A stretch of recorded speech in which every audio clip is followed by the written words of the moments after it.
like 100 points higher, and way past the 50-week moving average, I think about 90 points higher. This is a major bullish reversal. So, in another perspective, gold is showing tremendous relative strength compared to, say, the stock market, the oil market, the junk bond market, and a whole lot of other things. The only thing that is looking equally good is the Treasury bonds, which I regard to be a black hole. It's a black hole.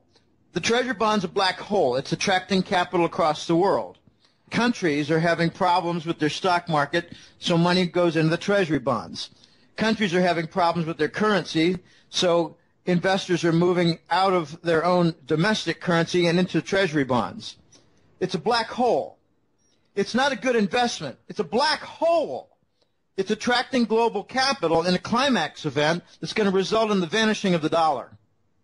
It's very interesting what's happening. This black hole has never been seen like this before. You have trouble in all kinds of asset classes, in all continents, and lots of economic justification for the problems, and money's moving into the supposed safe haven, where I think some of it is going to be lost, maybe more than a little bit. So we could talk for an hour about the Treasury bond black hole, but I'd rather not discuss that today because we got some really good things lined up.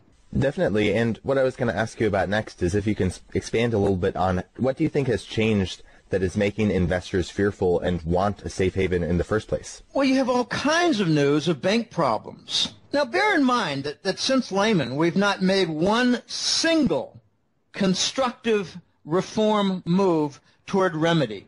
Not one single move. The move to 0%, that was to enable Wall Street to make money on a carry trade, bond carry trade. That was to make free the money in the interest rate swap derivative machinery so they could have artificial treasury bond demand when no one's buying treasury bonds. This black hole is fed by 0% and the derivative machinery, multi-trillion-dollar derivative machinery. Okay, so they're seeing bank problems. They're hearing about threats of bail-ins. They're hearing about negative interest rates. These are not normal things. It's much worse. You're getting finally what I forecasted in. I gave about 4 different interviews during Christmas holidays, and each one I outlined and described with some degree of detail how the expiration of the oil hedges would happen in January, February, March. And you're going to see a lot of energy firms fall and their banking partners realize tremendous losses. Well, it's happening now. But people are also noticing the shipping distress. I think there's actually an unspoken global strike now where shippers refuse to accept treasury bills. I don't mean shippers. The people who lease the ships, the people who use the ships to ship products like containers, they're refusing to accept treasury bills in payment, so the ships don't go anywhere. The people are also seeing tremendous amounts of job cuts amidst this sluggish recovery. I mean, it's like there's a law. You must describe the sluggish recovery. Now, fear is growing. Okay, you have leaking information about new currency systems. You have the RMB usage, Chinese currency, much more for trade payments. You're seeing bypasses of the U.S. dollar, like Russia and China are not using the dollar anymore for any of their oil trade. You have Iran coming on saying they want only euros, which is exactly what Saddam Hussein did that earned him an invasion. I think people who are a little bit smarter are noticing that QE, the monetary policy, is not working. It wasn't designed to work. It was put on in 2012 to cover the treasury bonds, absent demand, to cover the U.S. government debt that no one wanted to buy. It wasn't to solve the systemic problem. It was a patch to make sure that the U.S. government didn't default on its debt. So that didn't produce anything positive. In fact, it pretty much raised the cost structure everywhere and wiped out a good deal of profitability in companies. I believe that very basically described the QE as a monetary policy of printing money and covering treasury bonds destroys capital. By eradicating the profit margin, increasing costs, it puts equipment out of business and takes it offline. I mean, everything that the Euro Central Bank has done with its gadgets and all of its different, it's got its own little alphabet soup of junk facilities. They're not working. The sanctions against Russia, they're not working. They're about to be reversed. You got all this war going on in Syria and Ukraine, and people are beginning to wonder, what is the United States policy all about except war? So people are starting to hunker down into gold. And, you know, I think that there's something a little bit uglier going on, and that is that earthlings are awakening to the constant, endless war from the Satanist Western elites and their plans. And it's just not working. So if you want to light a fire across the whole world, people are going to start to invest in gold in a big, big way. And that's what I think is going on now. But the part that I love the most is that on a relative strength basis, apart from the black hole and treasury bonds, there's only one asset group that's doing well, and that's gold. I think it's outperforming, say, farmland right now. Now, one other thing that is being affected by the fear investors are feeling right now is the stock market. Now, I'm not a technical analyst, but if you look at the U.S. stock market charts, for example, the chart of the Dow crashed in August, but then when it rose back up, it didn't make a new high. And then it crashed again, and this month it made a lower low. So it seems like the trend is lower highs and lower lows, which therefore is a downtrend. What do you see? The same thing. Let me put some more flesh on those bones. I am a technical analyst. I'm not, well, you could say I'm a professional one, but it's not my main focus in the newsletter. I'm no novice to technical analysis. And here's what I see. First of all, you have a critical bust going on in the energy sector. It seems to be the last straw to point out the economic depression. I mean, I don't go with the nonsense. I just don't follow the path of the propaganda artists out there who say, well, the sluggish recovery is, making some progress. No, it's not. We got a vicious recession with massive feedback loops, and the only thing positive out there that they can point to is that the unemployment rate, as they measure from the percentage of workers who are collecting state insurance for unemployment, that's going down. But since when is that unemployment? No, that's not the unemployment rate. That's unemployed no longer receiving their insurance. So that's not a progress point. Okay, here's what I see. We have some breakdowns in the chart. Okay, I'll get to your point, which is excellent, and I'll put a little bit more description on it. But we have bearish crossovers. Okay, when a 200-day moving average gets crossed by the 50-day moving average, which is more volatile up and down, if it's averaging only 50 days, it's less stable than averaging 200 days. So the 50-day moving average crossed over and went down. Oh, that's very bearish, very bearish. And you saw something similar with the weekly chart. You also had a retest top failure. Okay, what I mean by that, as you were describing, we came down off a top several months ago, but when we tried to continue up and go beyond it, we failed.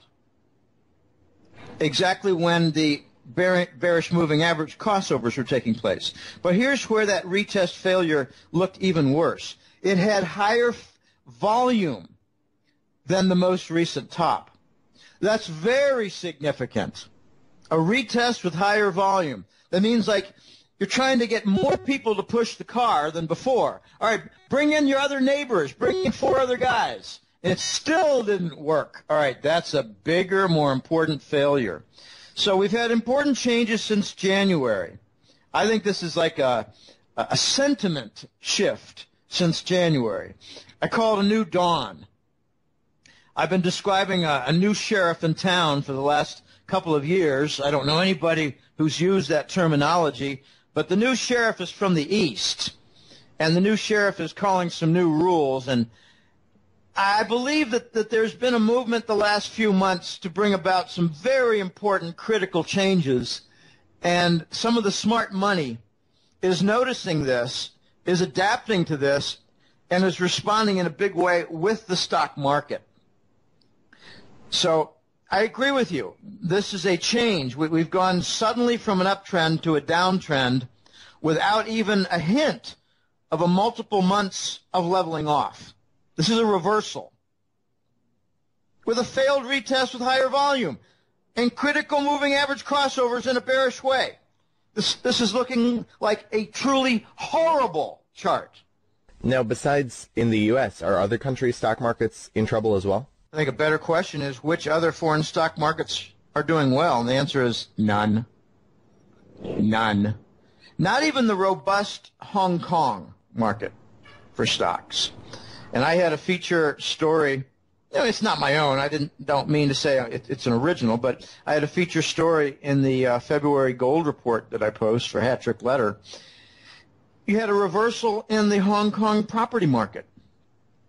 This is the sort of thing that's leading stock markets down. In Brazil, it's the declining real currency, which is down about 70 or 80% in the last 3 or 4 years. So that's leading their stock market down. In Europe, you've got sanctions and you've got the human dumping of garbage going on.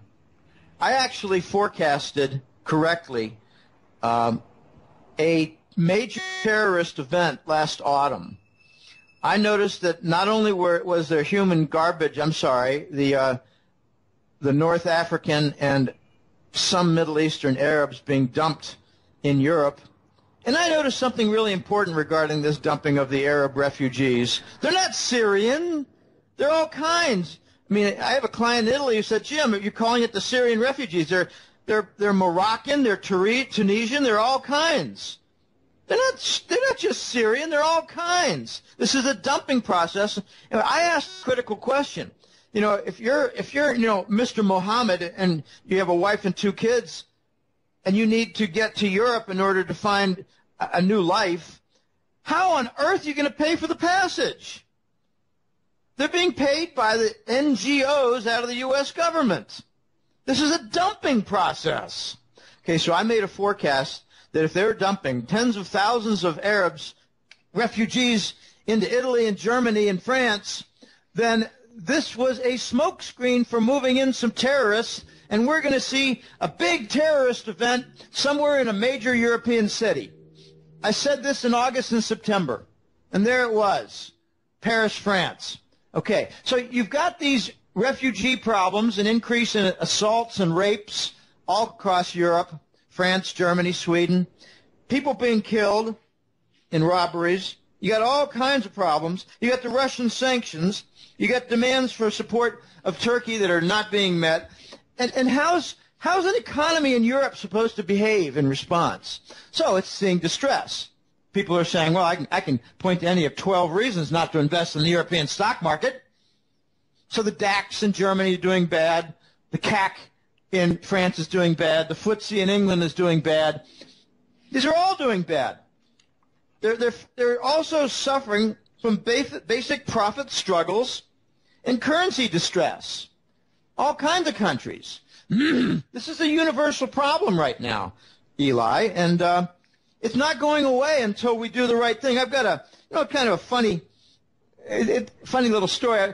Several clients and some interview hosts who said, but Jim, haven't they really tried everything? Nothing seems to be working. I said, no, they haven't tried everything. They haven't liquidated the big banks. They haven't installed the gold standard. They haven't removed the Treasury bond black hole. They haven't done a default related to that on U.S. government debt. They haven't done everything. There's no gold standard. We're doing everything but the right thing. There's a joke in Europe that says the Americans will do all the wrong things, make all the wrong decisions before they do the right thing. So we're doing everything but liquidate the banks and install the gold standard. It'll come first in trade, then in bank reserves, and then in currencies. This is global, Eli. And that's why I think we're on the major cusp for something related positive to gold. I think there's going to be a gigantic bandwagon worldwide in favor of gold. It's going to jump on it, and we're going to see a whole lot of new currencies that are gold-backed. And the pressure will be on because they're going to achieve critical mass, which is what I've been making a point on for a couple of years.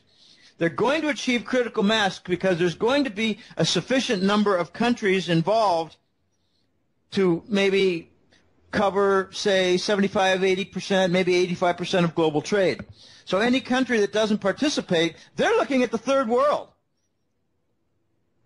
Now, we're going to see a lot of positive events, I think, this year regarding gold.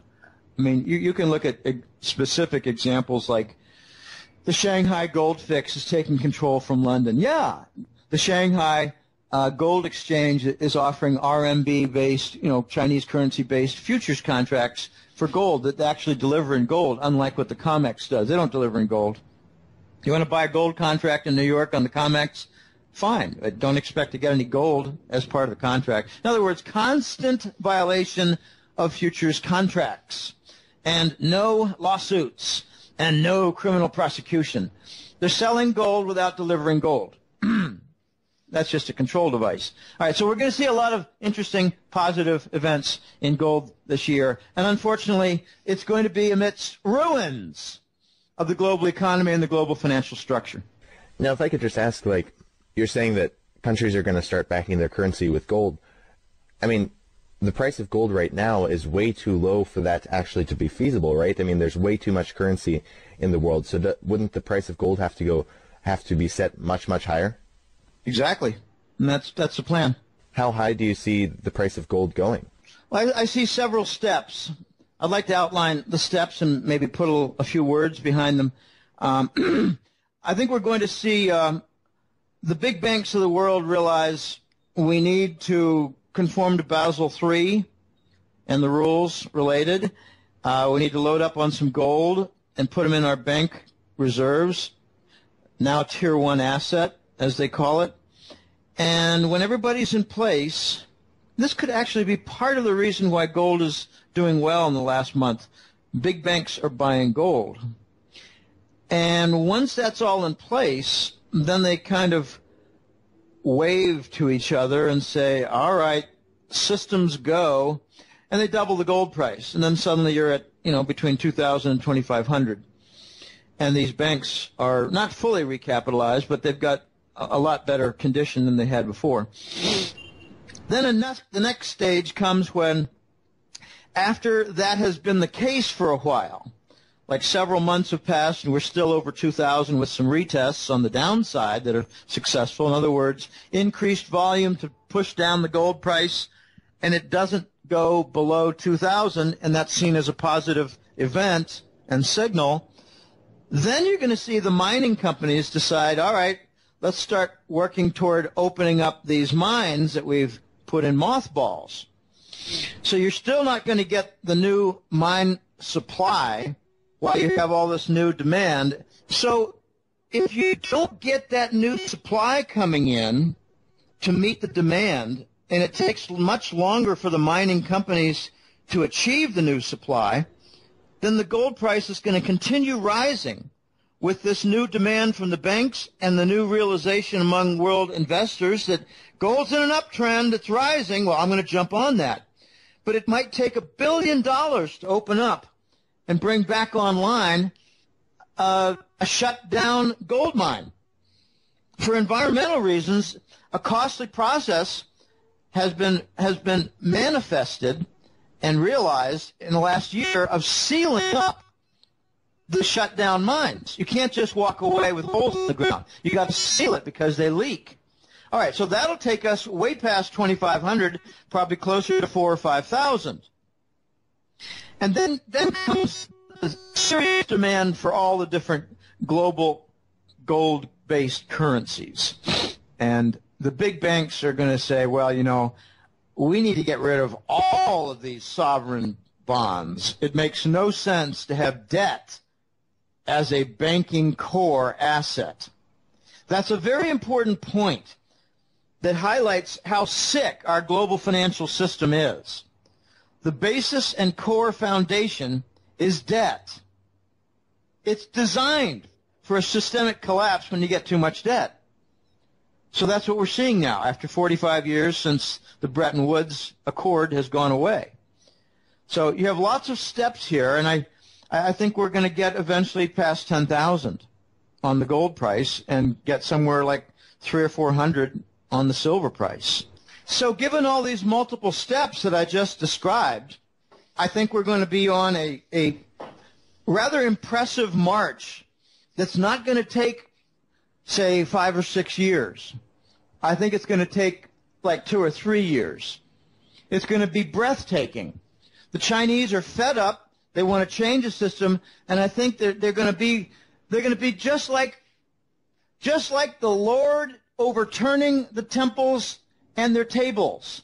The Chinese are going to overturn the COMEX tables and say we're dealing with a doubled gold price. Let's see if we can attain some equilibrium. But it's not going to work. It's not going to work because the new mine output is not going to be there. We're going way down. We got some major problems in the mining industry. Where's the gold going to come from? Well, I got some clients, Eli, who say, if we ever get to 2,000, I'm going to sell some of mine. And I tell them, I wouldn't sell more than 10% unless you're urgently in need, like paying off some big debts or, going to law school or something, going to medical school. And they all write back and say, oh, yeah, I just sell a small amount. So if we get to 2,000 and most people just sell a small amount, you're not going to achieve equilibrium when the mines have not been successfully reopened. And then you get to the other steps like I described. We're going to have about 4 or 5 steps in the next 2 or 3 years that get us to 10,000. It's going to be exciting. You're going to be able to say victory, but not without a price. There's going to be a couple of macro effects that are going to be horrible. One is that the dollar goes away, and therefore so does the inventory supply system based on the dollar. That's a very important point. In Costa Rica here, I'm making a list of all the things that are supplied in dollar form. I'm buying up packs of Gillette razor blades. They're only available in imports. I think there's going to be empty shelves for razor blades. I'm buying up some, heavy, bathroom detergent, bathroom cleansers, stuff like that. I mean, as far as buying fruits and vegetables and coffee and milk and butter, stuff like that, no problem. The domestic currencies can handle that. It's the imports for the supply chain. I'm worried about gasoline and diesel for Costa Rica. We don't produce anything here. Nothing for energy products. Zero. It's imported. Some of it's imported from Nicaragua, paid in dollars. It's going to be disrupted. So the victory we get in gold is going to come with a price with the supply chain. In other words, chaos. I mean, what happens when trucks just can't get diesel? What happens? The supermarkets and the hardware stores and Home Depot, a third of their shelves are empty. I don't think there's going to be any gasoline shortage in the United States. I think there's going to be gasoline shortage elsewhere, other countries, that rely on the dollar to supply it. The dollar's going away. I mean, I have just laughable conversations with Americans here. I say, are you aware that the dollar is used in international trade? No, I thought it was just for the United States. I mean, the dumbass responses are everywhere. Are you aware that crude oil is paid for in the dollar by Asian countries? No, I didn't know that. That's kind of neat. The ignorance is everywhere. Our nation has been dumbed down to a tremendous degree by bad economics education, by minimal math requirements in high school. We've even done away with phys ed. There's no phys ed in the United States anymore because fat boys can't play dodgeball. Anyway, I get carried away. The next topic I'd like to discuss is a little bit about Deutsche Bank. Deutsche Bank recently in 2015, it lost 6.8 billion euros, which is the equivalent of about $7.5 billion. You said that Deutsche Bank could be the catalyst that takes down the whole banking system. Did you want to discuss a little bit about this? Yeah, let's talk first in a preliminary point, about something that Deutsche Bank did way back in 1998. I remember this because I was at Digital Equipment Corp., a computer company. It was IBM number 1, Digital number 2, Hewlett-Packard number 3. But Digital had a death event. But in the early 90s, I used to attend focus groups. I mean, some of my colleagues were involved in the non-quantitative, meaning that they weren't statisticians, but they were doing important work. They were doing focus groups and things like that. And they would say, hey, Jim and Bob and And Johnny, if you want to come, we're over at the hotel up in Littleton, and come on. It starts at 9 o'clock and goes to 11. We got Bankers Trust there. Okay, Bankers Trust. That was a big client. In 1998, the Fed organized an acquisition by Deutsche Bank of Bankers Trust. Bankers Trust was not an ordinary kind of a bank. It had corporate clients, to be sure, but it wasn't, a retail bank where people would say, I got a passbook savings account and some CDs. No, it wasn't that kind of bank. It was called the Fed's Bank. It was called the central bank's bank because it contained a lot of derivatives. And I call that the whirling dervish of mythical mass that the entire U.S. banking system foundation was built upon after Black Monday of 87. Black Monday of 87 was a very important point in American financial history because that was the event that highlighted how the United States banking industry was insolvent. So they decided that they would do kind of a circle jerk or a musical chairs event where everybody would start bidding up on these multi-trillion-dollar derivatives, and they would serve as a foundation for the banking system. It was a brilliant idea, Sir Alan Greenspan, and it bought 10 or 15 years, but now the system's broken. All right, Deutsche Bank bought, in an acquisition, Bankers Trust, which meant Wall Street could engage in all their derivative trading without regulatory oversight. It was offshored, outsourced to Germany. Okay? That's all breaking. And it's breaking principally, I think, with the interest rate swap derivative and all the movements in Treasury bonds. It's breaking from the petrodollar derivatives that link currencies to the crude oil. It's breaking from junk bonds. It's breaking from the energy sector. Everything's breaking in Deutsche Bank. They're actually involved in every single type of banking operation and function, and every single one of them is breaking. I mean, when you get people saying, I don't know what's going on, I don't see any big problems, it means they don't understand that in 7 different areas of banking, everything is breaking. In other words, they don't have any idea about what's going on. They don't have the ability to perceive one single thing. Deutsche Bank is involved in every single type of banking business, and all of them are in total wreckage. The Voice told me back in 2011 and 12 that Deutsche Bank is going to fail. It'll take a couple of years because they'll do Herculean efforts to prevent its failure. And if they really did the right thing and could do the right thing, they would break up Deutsche Bank into about 7 businesses. But then a few months later he said, never going to happen. Because the biggest piece in there is their derivative business, and if you put that to proper mark-to-market, it's probably worth a few negative $1 trillion. So they'll never break it up because they'll never want to bring to light their derivative losses.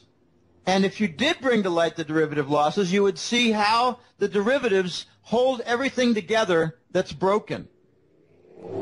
So what are their businesses? They got commercial lending.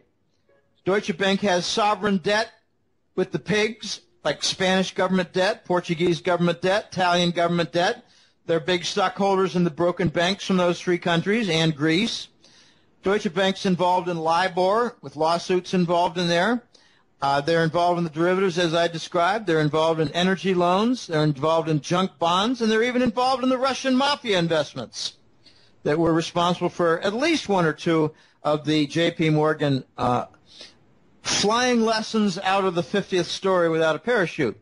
So I like to describe this, Eli, as what Lehman was to the mortgage finance sector, Deutsche Bank is to the entire banking sector.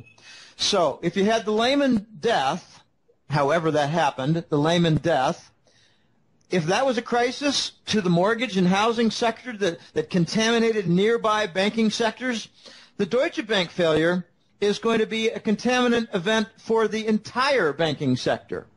I think Deutsche Bank has the capability of bringing down the entire banking sector for the West and lighting the fuse that brings down the following banks that are all teetering.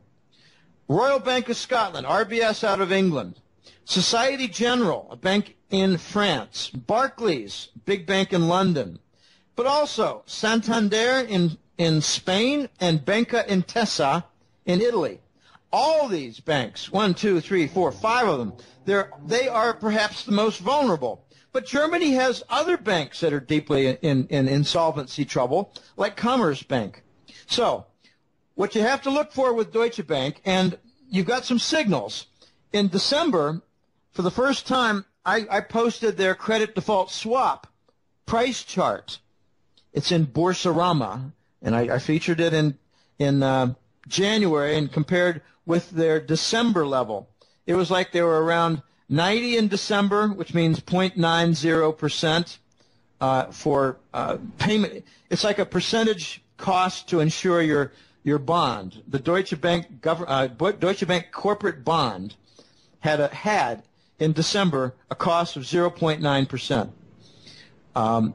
Then it went to 120 basis points in January and zipped up to 270 basis points, 2.7% by mid-February. I don't know where it is exactly right now, but at the same time you had just a nosedive in their stock. I think it was down something like 70% in the last several months. So you combine their bond default insurance collapse with the stock collapse, and you've got the identical signals that were there for Lehman that enabled me to say 4 months in advance that Lehman was going to fail. These are not impossible things. I mean, I love when CNBC says, well, nobody saw this coming. Well, yeah, a lot of people saw it coming, not your guests, because you don't have them on. You don't want to have people on CNBC in July of 2008 saying the credit default swap for Lehman Brothers is rising like crazy and looks like they're going to die. No, you cause a stock panic if you do that. So CNBC, they don't do capable reporting like that. No, that's you leave that for the hat-trick letter to do. All right. Well, the last topic I'd like to discuss today is about negative interest rates. And negative interest rates are being tried by central banks in Japan and European countries. And as for the bond market, Bloomberg actually reported that $7 trillion worth of government bonds around the world have a negative return. And this is actually, I think they said at the time they reported it, it was like 29% of total first world countries' bonds, which is just enormous if you think about it. And so what does this mean as for the current state of the world financial system? I mean, have we ever seen, ever in history, have we ever seen negative interest rates? No. Have we ever seen the global financial system collapse? No. No, that's what's happening. Okay, let's suppose you had Alan Greenspan doing a press conference, everybody genuflecting and kissing his ring in, say, 1989. Okay? Mr. Greenspan, could you foresee in the future a day when the United States would have 0% for the official Fed funds or 0.25%? Oh, no, I'm sorry. That would never happen in the United States, Sir Alan Greenspan would say. Another guy would take over a mic and say, Mr. Greenspan, could you foresee into the future where the Federal Reserve would authorize the printing of money to buy U.S. government debt securities? Oh, no, that's what they're doing in Japan. That would never happen in the United States. Another guy grabs a mic and says, Mr. Greenspan, could you foresee in the future a day when the U.S. big banks would charge money for people to put cash in accounts? Oh, no, that's ridiculous. Could we move on to more sensible questions? Eli, these are symptoms of a broken system. Here's why they're offering negative rates. There's a big problem in commercial lending. They're not able to make money at big banks by lending to commercial entities. Big companies are not expanding. We're stuck in a vicious recession with feedback loops. There's no such thing as a sluggish recovery. Ever since Lehman, we're stuck in a vicious recession with feedback loops. So big companies are not expanding. They're laying people off. They're cutting jobs. So when a big bank calls up their buddies, they have a long-standing relationship, they call up 5 different companies and say, do you need to borrow some money? Let's have a meeting and a lunch. We can have some martinis, and we'll line up some big loans. And the companies say, no, we don't need to borrow anymore. We're laying people off, cutting jobs, restructuring, and shutting down certain business segments. So where do the big banks make money lending on their commercial sector and portfolio? Nowhere.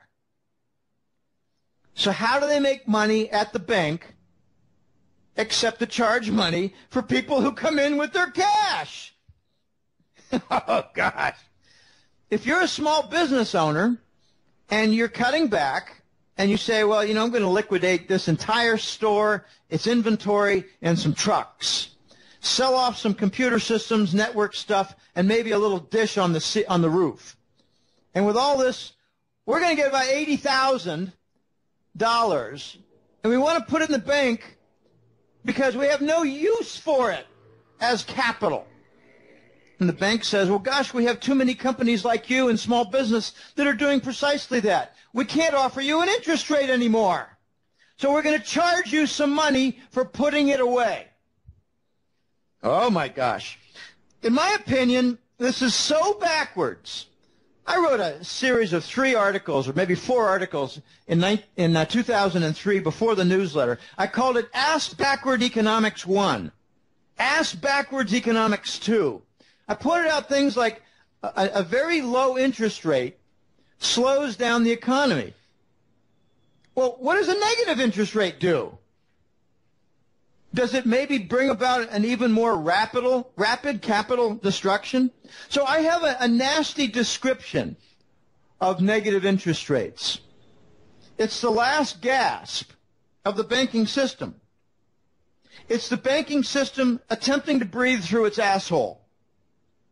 It's calling its rectum its new lungs for the capitalist system, and it's calling its excrement industrial output. In other words, the banks are shitting all over the economy. How do you think that's going to work out? Do you think that's really going to fix the banking system? No, it's a last gasp. And there's another angle to this. If you're engaged as a big Wall Street bank in a carry trade where you're borrowing short-term money and you're investing it in long-term bonds, that's one reason the 10-year bond is having a rally. These banks are borrowing cheap money and investing it in the 10-year bond. They're making money. So could it be that as the interest rate falls, as the bond yield falls on the 10-year Treasury by, say, 0.25%, could it be that the banks say, well, we're going to continue to make that profit by charging 0.25% on the bank accounts? So is the negative rate going to be exactly what the 10-year bond yield has dropped? Don't know. Don't know. But it does sound interesting. Now, this is the last gasp. Eli, a year from now, you're not going to be looking at some of these banks in their same condition. You're going to be looking at them in a liquidated position. You're going to be looking at them in a collapsed position. The saddest thing about the Western banking system right now is that they're all lashed together, these big banks, following Lehman. They decided, well, let's protect each other by tying each other together with big contracts and share the responsibility. It used to be that Morgan Stanley had most of the oil derivatives, and now they all have the oil derivatives. So they're all going to go down at the same time. And that's why I think we're going to see a major gold volcano event in the next several months. Because the banking system is imploding. They're all going to go down together. If Deutsche Bank goes down, you're going to see all the other banks go down with it, like RBS, Societe Generale, Barclays, Santander, Bank Intesa. If one Italian big bank goes down, you're going to see 5 others go down. If one big French bank goes down, you're going to see 5 others go down. It's a domino contagion effect. They don't want the contagion, so they lash together themselves, hoping that no one big bank would go down, like Deutsche Bank. We're way past the situation where they can kill off one bank like they did Lehman Brothers and feed off its bones. We're way past that. The next big bank that goes down will be a systemic failure event. This is the end. This is the end game, Eli. Well, Jim Willie, thank you so much for joining us today. I guess before we let you go, did you want to share with the viewers where they can find you and any last thoughts you had? Sure. The website is www.goldenjackass.com. No hyphens or anything weird in there. Just goldenjackass.com. Amazingly, Eli, this May will be 12 years. So it's been a long path. I did not expect when I started this for the dollar to be around at the year 2010. They've extended things with 0%, extended things with QE and the bond monetization, which is something like a country Zimbabwe would do. We're doing the Zimbabwe monetary policy for the global financial system. And it's causing a global vomiting event. So I cover a lot of things in two reports for the Hattrick Letter. It's the Global Money War Report. I changed that name after the Lehman event because, I didn't need to forecast how the banking system was going to go bust and turn insolvent when it just happened. So I changed the theme of the first report to the Global Money Report, Money War Report, and I focus on that with, major events to defend the dollar. Like wars in Ukraine to defend the dollar, obstructions in Syria to prevent Iranian gas from reaching the European market because the Gulf Emirates don't want their business in LNG upended. So there are a lot of major events like Russia and China going off the dollar standard for trade, especially oil. A lot of events like the Chinese spending really $1 trillion or more of their treasury bonds to buy up assets around the world. So those are money war topics. The second report is the gold and currency report, where I get down to the nuts and bolts, like Indian demand for gold and silver, North American demand for gold and silver. And there's an interesting point regarding North American silver demand. If you add together U.S. coin demand for silver to the Canadian coin demand for silver, it is less, it is overwhelmed. The silver demand does not get filled by North American silver mining output. The demand for silver coins in the U.S. and Canada exceeds the mining output in North America. I should say Canada and U.S. because Mexico is different. Mexico has some demand, but I don't have data on their output versus coin demand. That's a remarkable event, and that's in the gold and currency report. I didn't get a lot of sleep last night, messing up on a couple words here and there. And there's another big phenomenon that I cover in the gold and currency report, and that's the massive changes going on in the silver market, where 10-year-old coins now are not given the same price as a 1- or 2-year-old coin. They're called bullion coins, but the 10-year-old coins are being given a price more consistent with a 100-year-old collector item. And you're also seeing the live market for silver go completely dry. That's it's kind of a side market where, got an emergency. I need $10 million worth of silver to complete a certain large-scale project, and I'm willing to pay $15 premium on the silver price. In other words, I'm willing to pay $25 to $30 per ounce if I can just get my hands on $10 million worth. It's called the live market. It has zero supply now.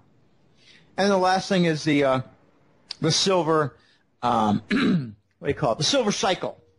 The silver cycle is where grandma's silverware from your dining set. You bring together all the different silverware from estate sales, and that used to be sold at a 10% cut less than the spot price. Now it's a premium. Well, that whole industry now